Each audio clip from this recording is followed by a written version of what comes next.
عاجل في تطور خطير. الحوثيون يستطيعون إسقاط طائرة تتبع للجيش السعودي والأخير يتوعد بالرد. في سابقة خطيرة، أعلنت قوات جماعة الحوثي اليوم إسقاطها طائرة تجسس هجومية تركية الصنع تابعة لسلاح الجو السعودي فوق أراضي محافظة جوف شمال غرب اليمن.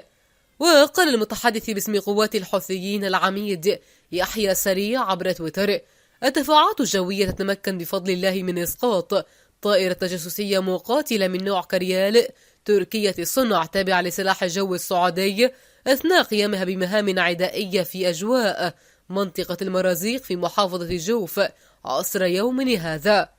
وأضاف سريع أن عملية استهداف الطائرة نفذت بواسطة صاروخ مناسب لم يكشف عنه بعد.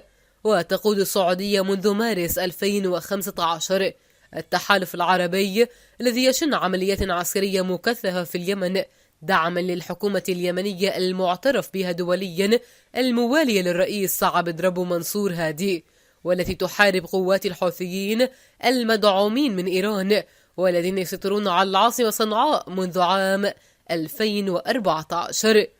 ويشهد النزاع العسكري مؤخرا تصعيدا حادا، حيث أطلق الحوثيون عملية واسعة للسيطرة على محافظة المأرب ضد القوات الحكومية التي يؤيدها التحالف العربي بغارات جوية.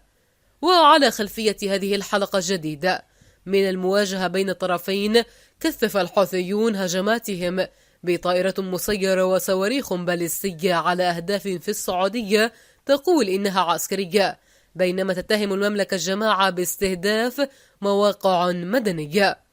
وردا على ذلك، شن التحالف سلسلة غارات جوية على مواقع في العاصمة اليمنية صنعاء التي تخضع لسيطرة أنصار الله وحلفائها ضمن عملية نوعية أطلقها ضد الحوثيين ردا على تصعيد هجماتهم على المملكة.